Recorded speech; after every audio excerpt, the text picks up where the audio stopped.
Welcome to Season 7 of my podcast, Between Us, Stories of Unconscious Bias. This season, I speak to people in Mexico, America, Ireland, Sri Lanka, India, and the UK. I have stories that I'm sure will resonate with anyone, anywhere in the world. For example, how to be more confident. Or how are we seen differently in the country of our birth, only because we don't look like everyone else? I also hear stories that are chilling, and I'm moved at how the speaker found the inner resilience to overcome their challenges. I hear stories of music, religion, and so much more. I hope you take away as much as I have when hearing these stories. Thank you so much for listening. I'd like to introduce Octoli Tuccu. Octoli is a learning and development expert with over a decade of experience. Originally from Nagaland and the foothills of the Himalayan mountains in the northeast corner of India, Octoli has since lived in 5 countries. These are Qatar, USA, Thailand, China, and India. Octoli has trained over 1,000 professionals globally on various leadership development topics. Nagaland sounds like such a beautiful place, and it's been on my wish list forever. So I've already said to Octoli I'm going to plan a trip, but she's going to have to tell me all about it. But I'm connected to this beautiful place called Nagaland. I know that Octoli is going to have lots of stories to share around unconscious bias. So thank you so very much for joining me today, Octoli. Oh, thank you so much for having me. I'm so honored. No, that's so kind. So, unconscious bias, you and I have talked about it. You are a learning and development consultant, and you've probably worked within this arena already. What do you understand by unconscious bias? It's interesting you would ask me that because I learned it from you. I was I was in my mid-20s. I remember when I first met you, I was going into training rooms that were mostly filled with men, twice my age, leading multinational companies, educated from top B schools. And I was so sure that they would just take one look at me and dismiss anything that I have to say. Because I grew up being conditioned to believe that I had to be a man or of a certain age to be taken seriously, right? So when we met and I told you that I was being subjected to a lot of discrimination, you asked me specifically about scenarios where I felt marginalized. And one of the things that I pointed out is that people would constantly ask me where I'm from or like what my education background was. And for me, that was them asking me these questions to almost belittle me, obviously, right? Until that day that I met you and you asked me, what if they just want to know where you're from and what your background is just out of curiosity? And I had never thought of it like that. And it was such a liberating experience for me because I had created this bondage for myself and I was living in it, believing that I will never be taken seriously because I'm not a man and I'm not of a certain age, right? So all these stereotypes that I have of people buried deeply in my mind, they do impact the way that I treat people and the way I think. And as unintentional as they are, I definitely don't believe that they're harmless. And so this, for me, is unconscious bias. Oh, that's such a wonderful reply. And thank you for sharing that story from all those years ago. Octoli, I really appreciate that. That conversation that you and I had, and I remember it vividly in my own head, mattered and made you kind of, I think the word you use right now is bondage. And it just goes to show, doesn't it? To what degree we create our own bondage. We create our own self-limitation, self-limiting beliefs and ideas of who we are and what we can do. Yeah, that's a very powerful story. So thank you. But then, that's one example where you appreciated what these 2 words mean and how you were creating your own bondage. But could you perhaps share some other stories with us, Octoli? Sure. There is one that I'm currently struggling with. And I also think that there are a lot of women who also struggle with a similar unconscious bias. So I wanted to share that. So my husband and I, we both have full-time jobs and neither of us have the time to cook like 2 hot meals every day, like, how we normally would in India. So we sat down and we decided, we'll cook whenever we have the time. And if we don't, we'll just order in or just make do with leftovers. And while he doesn't feel guilty for not cooking, I do. Like almost every day that I don't cook. And he's told me so many times it's okay because he understands, we both have jobs, but this guilt that I'm not a good wife, it just won't go away. And recently I was spending some time just, looking back and evaluating why is it that I feel this way. I realized that there is a very deeply seated belief in my mind that somehow good wives cook meals for their husbands. And this came from my own upbringing, right? My mother's grandmother died when my mother was in fourth grade. So my grandfather never remarried. He raised his three daughters to be independent, educated them.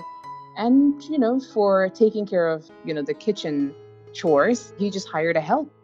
So my mother didn't grow up learning how to cook, but she had an amazing job until recently she retired, and she financially took care of all of us children.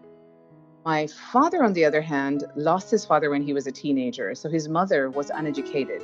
She never remarried, but she was taking up the role of being a father and a mother, so she worked really hard, and the best way she knew how was to nurture them, care for them, cook for them, and do all of those things at home, right?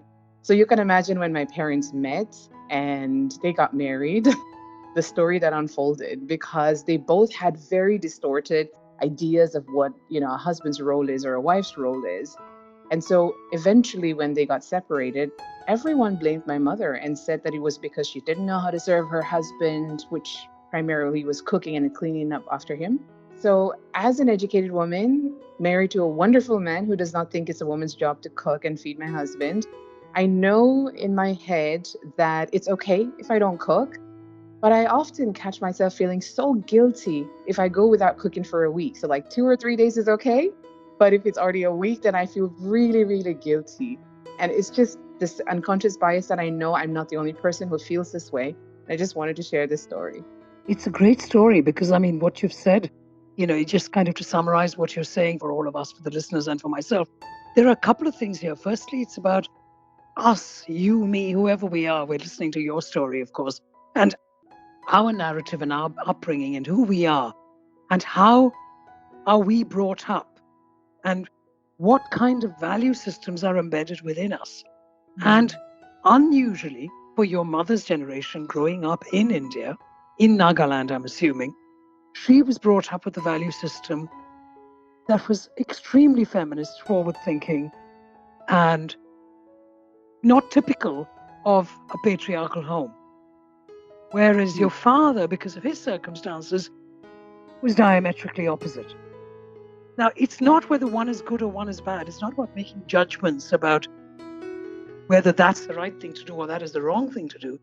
But it is about so much that because of how we are embedded with, almost in our DNA about what we think is the right way to live, we react to situations in a particular way.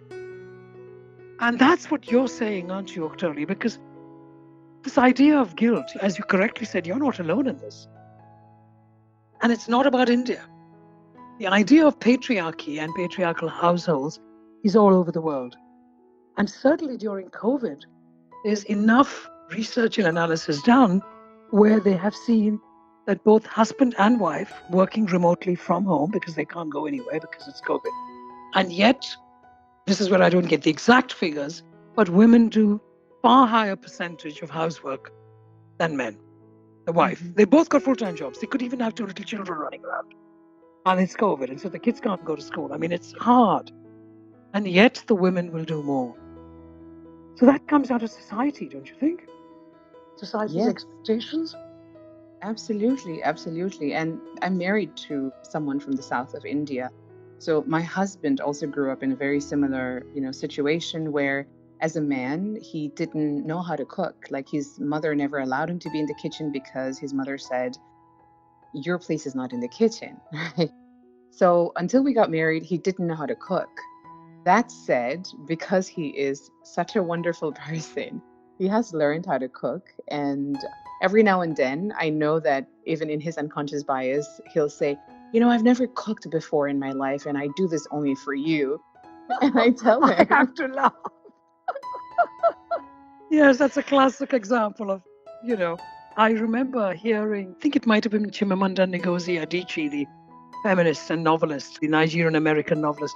And I think it might have been her story. And she talks about, certainly in the West, as you know, most families now have dishwashers. And the example that she gives is how when the husband either loads or unloads the dishwasher, he turns to the wife and says, "I've done this for you." Or the wife says to the husband, "Thank you so much for unloading the dishwasher for me." And what does that say in terms of our unconscious bias? What it says, and it's not just the husband's responsibility, it is both people in a heterosexual relationship. It is about saying that me, the woman, the wife, has already taken ownership of what needs to be done in the house unconsciously. It's my job, my ownership. So thank you so much for cooking for me, for unloading my dishwasher. It's just a word, but you see what I'm saying here? Mm-hmm. And that then suggests unconsciously to the partner that you're the person in charge. Absolutely. It's such a common story. And I'm thankful that you've shared it, because people are going to be nodding their heads and say, "Yes, Octoli, we've been there." That's great. Yeah. I mean, Yeah. it's something that obviously you need to challenge within yourself, and as much as your husband does, that it's shared Yes. love of good Yes. health and good food. It's Yeah. not a And burden. yeah. And he needs to, like, he also consciously needs to keep telling himself that doing these things, I mean, of course, I would acknowledge it, but it's not something that needs to be celebrated that, oh, wow, like you cooked a meal, because it's something that, I mean, if you want to eat, you have to cook, or like you have to order in, right? So it's This is just it. yeah, this is it. So he needs to keep toning down his appreciate me because no one does this and I'm doing it for you. And then I need to stop feeling guilty about not cooking. So yeah, we both need to Exactly. work at it. You both need to work at it. But it's also about even simple things like me and I, because it just words, the language that we use suggests subliminally, unconsciously, that one person has more ownership over a particular task than the other. So that's also worth remembering and thinking about. Wow. I've never looked at it that way. That's a good one. Yeah, I remember hearing that somewhere. But yeah, no, do continue, Octoli. I'm sharing another story. I'm loving it. So there's another one that I have, which in retrospect, when I was thinking about it today, I was almost like just slapped my forehead and went, oh my gosh, like what were you thinking? But, I grew up watching a lot of Hollywood productions, right? Hollywood movies.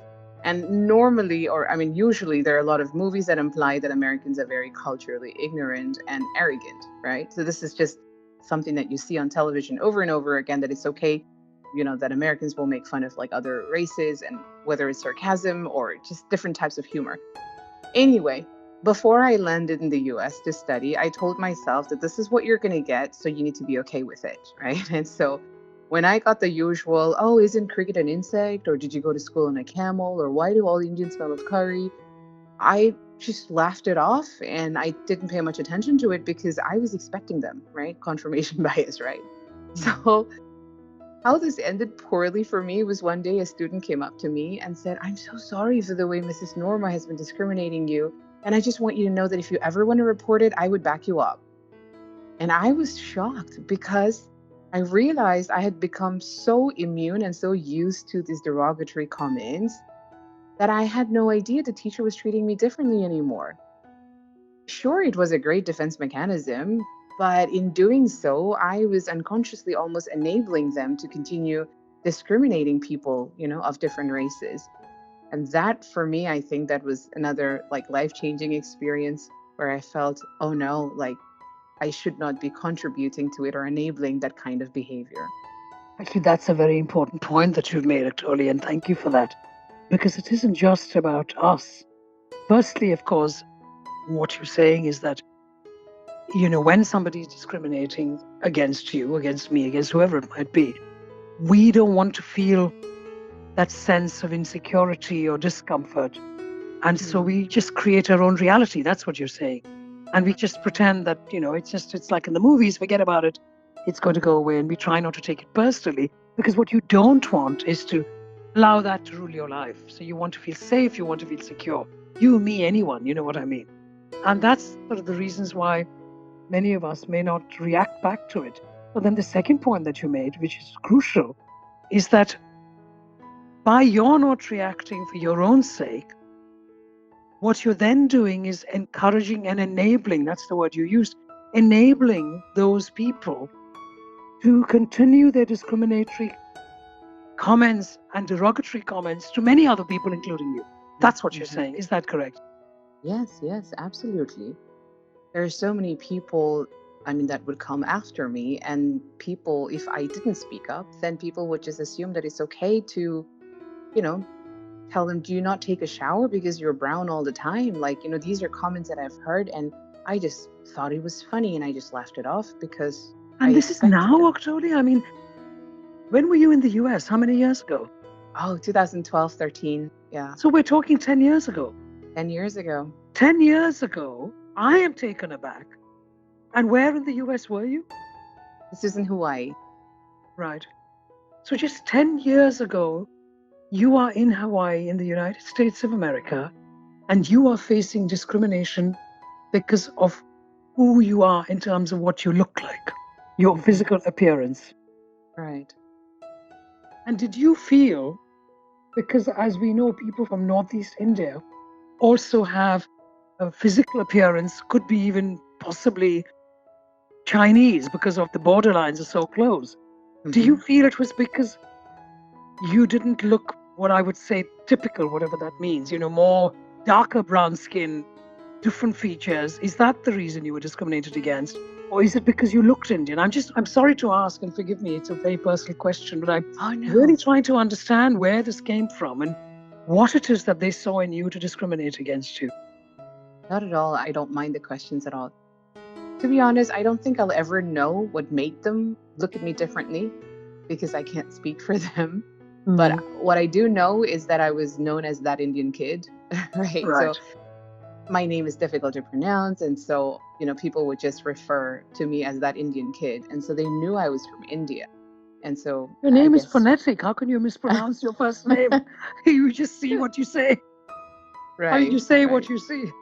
But then I also just realized as you were asking me this question, when you talked about how I'm from a part of the country where we have different features, I also realized that actually much, much before I landed in the US, I had already experienced quite a bit of these derogatory and discriminatory, comments even before I moved to the US. So when I moved from the northeast of India to the south here in Chennai, where I live now, people, one, would just automatically assume I'm Chinese. People would call me dumpling momos, or people would just ask me questions like, oh, Chinese people eat dogs, right? Or like, just all sorts of, do you eat snakes? And, what kind of homes do you live in? Do you live in the jungle? And all sorts of things that I think that building up of that, defense mechanism already even started like way before I landed in the US. And maybe that's why I was so immune to all of those comments. I think that makes a lot of sense, Octoli, because if we were to be really stereotypical in terms of physical descriptions, as often people are in India, people from Chennai, which is where you live, which is in southern India, features are completely different. Color of skin is completely different, shade of color of brown, darker usually than somebody like you. And yes, you could be wandering anywhere, not just south or southern India, anywhere in India, outside of where you grew up, which is northeast India, and Mhm. people could assume that you're not Indian because of your features. And so, what you're saying, which is very sad, is that India is your country of birth. India is the country you love, you've grown up in. And India is the country that has first taught you what racism means. Yeah. I don't know what to say in response to that. I'm just saddened and moved in equal measure. When people ask me, they usually will exhaust like all of the Asian countries. Are you from China? Are you from Japan? Are you from Korea? Are you from Thailand? Are you from Nepal? Are you from Bhutan? And I just look at them and I go, you can exhaust all the Asian countries in the world and you would still not be able to know where I'm from.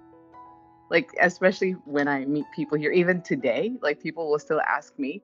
And so one of the things that I usually tell them is, and this is when I was going into training rooms where people would think that I am either Thai or, Korean or Chinese. And I would tell them, you could just ask me, where are you from? Or like, where is home for you? And I will tell you I'm from Nagaland, which is in the northeast of India, right? You don't have to waste so much energy and time trying to guess like all of the Asian countries. And this is a tip that you can use anywhere in the world when you meet somebody instead of guessing where they're from, because ideally what you're doing is you're stereotyping them based on how they look. Like instead of doing that, more inclusive way would be just to ask them where is home for you, and they would tell you where is home for them. I like that. I like that a lot. Where is home for you? Yes. That's so interesting that you use the word home. Because, I mean, we have to remind ourselves that you have a lovely home where you live with your husband and neither of Mhm. you cook. I'm just kind of, both of you cook occasionally. But no, you know what I mean. I'm just kidding. You have a lovely home. And yet, here's a question. When you said, where is home for you? Home is such a big word, isn't it, Octoli? Yeah, it is. Like if you asked me where is home for me, I would actually tell you my entire story. Like I was born in a tiny village. So we had about 80 families in the village. I grew up knowing everybody's names. Every Sunday we would gather in the church so we would know, every single family member of every, household. And we would know what their interests are. We would commune together, like we would eat meals together. We would visit each other. And so it was such a small community. So that was like growing up, that was home for me. And then when I was 17, I moved to Chennai, right? And after I moved here and graduated, that's when I, started living in different countries for work and studying some more. And so if I told you where is home for me and where home has been for me in the last few years, I mean, there would be so many stories that would actually be fun. And you might even be able to connect with me and say, oh my gosh, I love Thailand. I've also lived in Thailand. Or, oh, I went to university in the US too. Like we could find all of those commonalities and we could actually have a really nice conversation. But if you end up trying to guess where I'm from, then I'm already slightly annoyed that you are just stereotyping me. And the chances of us having a good conversation is just out the window.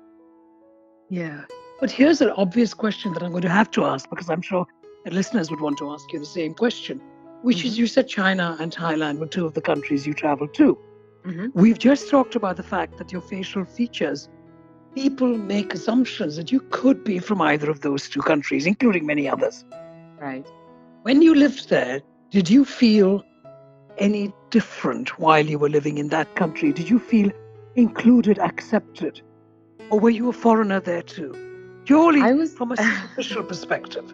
yeah, I was a foreigner there too, because I mean, I don't know how to explain this, but a Korean would be able to tell the difference between a Korean and a Chinese, right? So just like Yes. that, a Chinese can tell the difference between like who's Chinese and who's not. So they can tell that I'm not Chinese. And even Thai people also feel the same way. They look at me and they go, okay, you look Asian, but you're definitely not Thai, right? So So where are you from? Yes. Yeah. yeah, where are Where's you home for from? you? Yeah. Yeah. Yeah. And I wanted you to say that because what we tend to do, unfortunately, is we just jump to conclusions. She'd have been fine in Thailand. She looks like Hmm. them. She'd have been fine in China. Whereas that's not the case at all. And I just wanted you to state the obvious because, of course, it's not that simple. But yeah. What about the fact that your accent has not an Indian accent? Would that have made a difference, do you think, while you were in India and suffering, in my opinion, extreme hurtful, discriminatory behavior? Oh, this is a really good question. So I grew up in Nagaland, where we have 16 tribes, and all of us speak very different languages. And everyone speaks English as an official language in Nagaland. And so everyone has an accent, right? Like an accent that's influenced by our mother tongue. And what we would do as people from different tribes is we would make fun of each other's accent, just like, how Americans will make fun of Indian accents or like Indians will make fun of an Australian accent. We also made fun of like different accents within the tribes just for fun, right? And I always felt very conscious of the fact that if I had an accent that was, close to what my tribal people speak, then other tribes would make fun of me. And so I made it a point to watch as many movies as possible and actually ended up correcting my accent to the way I speak right now so that I would not get picked on.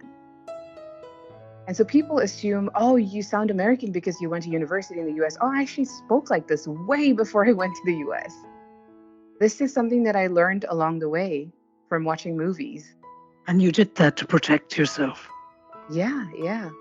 Think about that, Octoli. That is the power, isn't it? Of wanting to feel safe and wanting to feel secure. And clearly you have a good ear, which some of us don't.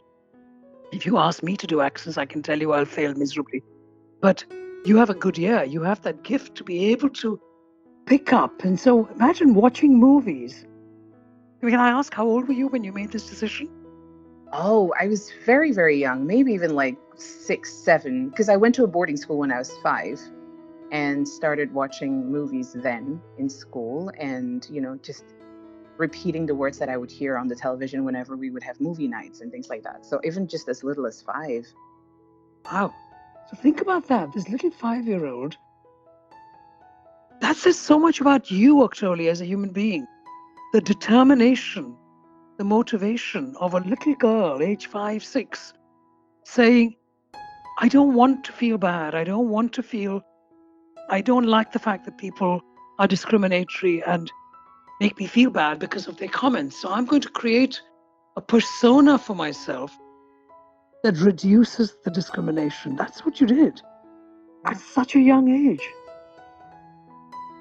Yeah, I mean, as a country and even just as a state, we're very diverse. As a country, we're very diverse. So there is bound to be some kind of discrimination at some level, right? And this is found just to be the safest way to get along with everybody and not get picked on. And it's worked, hasn't it?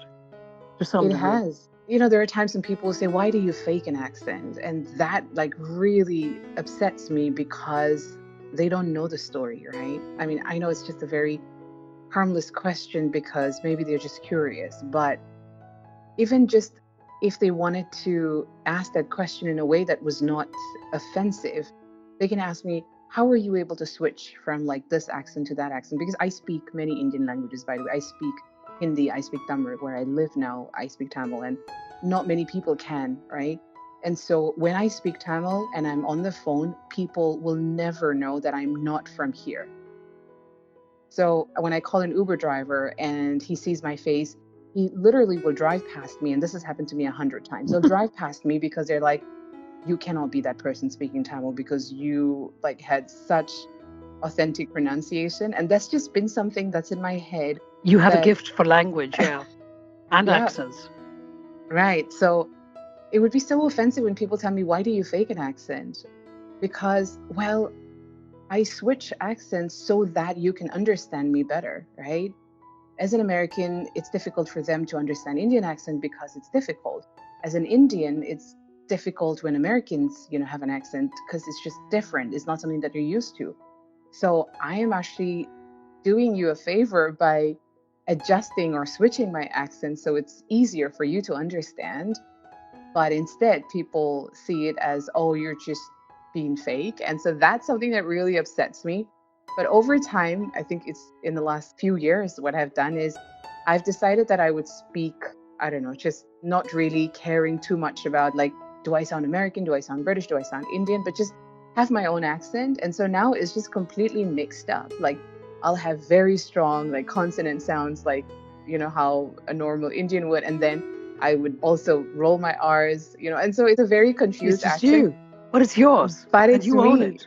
Yeah, I own it and I'm very comfortable with it. And so I usually use this now as a joke and be like, okay, if you're confused where I'm from because of like my confusing accent, I'll tell you. And then like, I'll tell them my story. And that becomes like a way for them to get to know me a little bit more. And that's usually how. I love that, Octoli, because, you've been so candid, so honest. And I really appreciate that. Because in terms of accents, we all change how we speak instinctively, unconsciously to fit in. It's as much about helping the other person understand you better, but it's also about my not wanting to be different. Everyone likes to feel part of the group, feel included. It's an instinctive, unconscious feeling that all of us have. We don't want to be standing out like a sore thumb with an accent that doesn't fit with everybody else. So we just switch. And depending on where you are, if you go back home to Nagaland, I bet your accent will change again. And that's just how it is. We want to feel embedded within the culture we're at. And so we unconsciously just speak differently. And of course, you have the added benefit of having an extremely good ear and being very, very good at just instinctively switching and changing accents. So, yeah, that's wonderful. So, Octoli, you have all these stories, and the idea of the life lessons that you have taught yourself is extremely powerful for all of us to take away. But do you have some sort of mantra? Do you manage any unconscious biases on a daily level? What do you do? I think one big life lesson that I implement in my life that has really helped me is to show grace. I mean, for two reasons, right? We all have unconscious bias. And if we all do, like, who even gives us the right to judge each other? And second thing is actually something that my mother always says, that nobody ever changes their way from being condemned or shamed.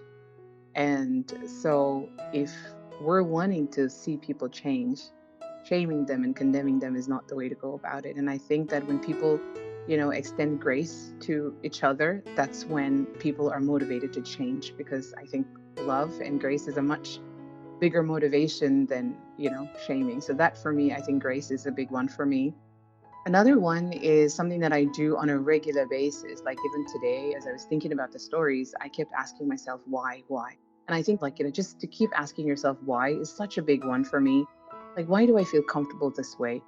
Why do I think this way? Or why did I think that he meant to offend me? And just keep asking why, because trying to understand my motive behind why I do or say what I do or say helps me evaluate like what's driving my behavior, right? And if I realize that it's not coming from a good place, then the chances of me changing, to have a better, newer perspective is higher than if I'm never aware of like where that's coming from. So I think just keep asking yourself why and show grace to people. I think those would be the two things that would be a big takeaway for me. That's beautiful. And I love the word grace. It just conjures up all kinds of emotions. This is lovely. Thank you, Octoli Tuccu. Thank you so much for your honesty, for your generosity, and for your grace in sharing these wonderful stories of unconscious bias with me today. Oh, thank you. I want to thank you actually because you started me on this journey. And really, I'm not just saying this to be nice. I really mean it when I say that I don't think I would have the kind of confidence and just the kind of acceptance that I have for myself the way I do today had not met you then. And so I just want to thank you for helping me get out of my own head and start owning my narrative. And just be confident and proud of who I am today. Oh, thank you. That's very moving. Thank you so much, Octoli. This is the last episode of Season 7. As always, we will take a short break for you to catch up with episodes you may have missed. Please do write to us via Instagram, Twitter, LinkedIn if you have any suggestions for people to interview. The more stories we can share around the world, the more powerful the learning is. Look for @SmithaTharoor and connect with me on any one of those platforms. See you again in a couple of months.